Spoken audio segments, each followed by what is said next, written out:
Assalamualaikum warahmatullahi wabarakatuh. Halo sahabat kicau, kita berjumpa lagi masih bersama channel Arifin AGR. Pada kesempatan kali ini saya akan membahas bagaimana cara merawat burung kolibri manggar dari tangkapan agar cepat gacor. Nah, untuk burung kolibri manggar, baik jantan dan betinanya bisa gacor semua ya teman-teman, walaupun dari tangkapan, bukan dari lolohan. Namun ada beberapa hal yang perlu kita perhatikan apabila kita mendapatkan burung hasil pikatan atau tangkapan alam. Sebaiknya kita memilih burung yang masih muda ya teman-teman. Nah, burung yang masih muda ditandai dengan paruh yang masih berwarna coklat, belum hitam pekat, kemudian kakinya sedikit berwarna coklat atau keunguan ya teman-teman, tidak hitam pekat. Kemudian apabila jantan masih trotol, ada kilatan trotol, belum terlihat nopeng atau metalik ya teman-teman. Nah, mengapa kita memilih yang muda? Karena yang muda itu lebih cenderung mudah untuk kita jinakan. Nah, kemudian untuk yang jantan bisa kita mastery ya teman-teman. Namun apabila tidak ada burung korlap yang jantan, teman-teman bisa memilih burung kolibri manggar betina tapi yang maling muda ya teman-teman. Karena dengan burung yang muda maka burungnya lebih cenderung untuk jinak. Kemudian untuk betina sendiri ketika nembak juga termasuk tajam dan rapat. Nah, ini bagus juga apabila teman-teman memanfaatkan burung korlap betina untuk masteran. Nah, untuk pola rawatan hariannya seperti apa? Sama seperti burung peminum nektar yang lainnya. Burung ini ketika waktu pagi atau lebih tepatnya ketika fajar sebaiknya kita embunkan. Suasana pagi hari udara masih bersih. Nah, ini bagus untuk pernafasan burung kolibri manggar. Kemudian di sekitar sudah mulai ada burung yang berbunyi. Nah, ini akan memacu burung korlap ini untuk berbunyi juga ya teman-teman. Nah, ini juga burung akan terbiasa juga dengan suasana alam. Jadi tingkat stresnya dengan pengembunan seperti ini akan berkurang. Nah, dengan rajin mengumumkan seperti ini, burung akan cepat beradaptasi dengan lingkungan yang baru. Kemudian ikut ngeriwik dulu sebelum burungnya akan ngeriwik kasar dan mulai kencang untuk bersuara. Pengembunan bisa dilakukan ketika tidak hujan ya teman-teman. Bisa kita letakkan atau gantungan di depan teras atau di bawah pepohonan. Nah, silakan teman-teman atur saja apabila tidak hujan. Nah, kemudian ketika sudah ada matahari kita bisa menjemur burung korlap tersebut ya teman-teman. Untuk penjemuran, teman-teman usahakan mengganti cepu airnya juga dengan yang baru ya teman-teman. Karena biasanya burung ini ketika dijemur burungnya akan mandi. Nah, jadi teman-teman bisa menyiapkan cepu sekiranya burungnya bisa masuk dan mandi dengan bebas ya teman-teman, tanpa perlu kita semprot. Nah, apabila teman-teman baru mendapatkan juga tidak perlu disemprot atau dimandikan paksa. Nah, setelah 7 hari baru kita bisa mandikan dengan bantuan semprot. Tapi tanpa semprot pun burung ini juga ketika dijemur dengan diberikan cepu yang bersih, yang berisi air bersih juga biasanya ini mandi sendiri teman-teman. Nah, untuk penjemuran tidak usah terlalu lama, kurang lebih sekitar 15 sampai 20 menit.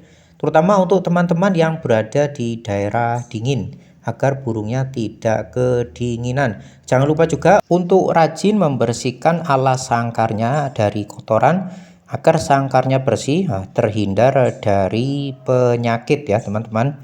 Nah, kemudian setelah sangkar dibersihkan, kemudian burungnya sudah cukup mandi dan burungnya telah kering, bisa kita angin-anginkan di depan teras atau di bawah pepohonan yang ternaungi tidak terkena sinar matahari langsung.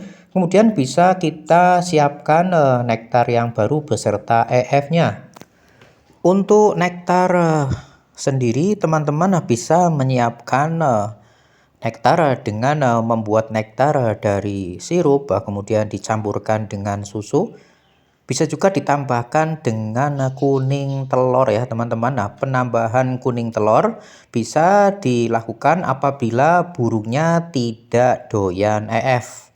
Nah, dengan penambahan kuning telur maka burungnya tidak nyilet atau tidak kurus ya teman-teman. Nah, jadi pemberian nektar disesuaikan saja dengan karakter burungnya. Karena antara burung yang satu dengan burung yang lainnya tingkat kesukaan pada makanan favoritnya ini berbeda-beda ya teman-teman. Nah, untuk nektarnya selain menggunakan sirup, susu, dan kuning telur, teman-teman juga bisa membuat nektar sendiri dari gula pasir atau gula merah ya teman-teman. Nah, jadi silahkan saja teman-teman atur karena tidak ada standar baku untuk nektar untuk burung kolibri manggar ya teman-teman. Nah, jadi silakan teman-teman yang paling mudah, kemudian teman-teman amati juga yang membuat burungnya rajin bunyi, ngeriwik kasar, dan ngeplong itu nektar yang terbuat dari bahan apa saja. Kemudian untuk pemberian EF-nya seperti apa? Nah, silahkan teman-teman berikan EF ulat kandang. Nah, ini contoh ulat kandang yang dimakan burung kolibri manggar ya teman-teman. Untuk takarannya bisa kita berikan kurang lebih 1 cepuk kecil ulat kandang. Kita berikan di dalam sangkarnya. Nah, kemudian burung kolibri manggar juga akan memakan ulat-ulat kandang tersebut ya teman-teman. Nah, silakan apabila teman-teman mau memberikan dengan EF yang lain, baik berupa ulat Hongkong, kemudian kroto atau jangkrik kecil, silakan saja ya teman-teman. Yang penting burungnya doyan atau lahap. Kemudian burungnya juga apabila mau memakan EF, burungnya tidak nyilet atau tidak kurus ya teman-teman. Nah, kemudian lebih mudah untuk menaikkan level birahinya. Nah, jadi kombinasi antara nektar dan EF bisa kita lakukan. Nah, tinggal teman-teman atur saja EF yang paling doyan yang dimakan yang mana. Nah, kemudian selain nektar dan EF, burung ini juga biasanya ada yang mau memakan buah. Teman-teman bisa memberikan pisang yang lunak ya teman-teman, yang sudah matang untuk diberikan burung wiceh atau kolibri manggarnya. Nah, karena tidak semua burung kolibri manggar mau memakan buah. Nah, apabila teman-teman berikan ini, berilah buah yang lunak atau sudah matang supaya burungnya mudah dalam memakannya. Nah, selain pisang, kita juga bisa memberikan buah pepaya ya teman-teman untuk burung korlap tersebut agar burungnya semakin lengkap tercukupi kebutuhan nutrisinya juga. Kembali lagi bahwa tingkat kesukaan favorit dari makanan untuk burung wiceh tidak semuanya mau atau tergantung karakter burung tersebut ya teman-teman. Nah, cocoknya burungnya mengkonsumsi yang mana.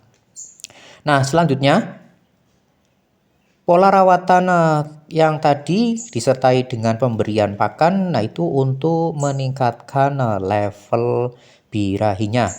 Nah, sedangkan untuk meningkatkan emosinya, kita bisa menggunakan rawatan yaitu dengan jemur sauna ya teman-teman.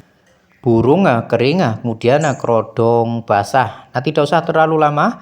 Apabila teman-teman baru melakukan cara ini, bisa dilakukan kurang lebih 7 sampai 12 menit ya teman-teman. Nah, tidak usah terlalu lama. Nah, kemudian semua pakannya dicabut serta minumnya. Nah, setelah jemur sauna selesai, bisa kita berikan pakan dan EF-nya kembali. Nah, ini untuk meningkatkan level emosi sekaligus untuk meningkatkan juga birahinya. Alternatif lain, teman-teman bisa memancing dengan suara burung wiceh yang lain atau burung lain pemakan nektar juga yang sejenis untuk memancing burung ini agar emosi. Nah, burung yang emosi kemudian birinya sudah tinggi maka lebih mudah untuk rajin bunyi dan gacor. Nah, silakan juga untuk melakukan pemasteran terutama untuk burung jantan yang masih muda agar burungnya memiliki suara yang bervariasi. Pemasteran bisa dilakukan dengan kerodong penuh atau diablak ya teman-teman. Nah, silakan atur saja, ditempel dengan burung yang lain yang gacor atau menggunakan MP3 player. Nah, terutama ketika malam hari. Nah, malam hari untuk melakukan pemasteran juga. Silakan lakukan pola rawatan dengan sabar, telaten, dan konsisten agar nanti hasilnya bisa maksimal.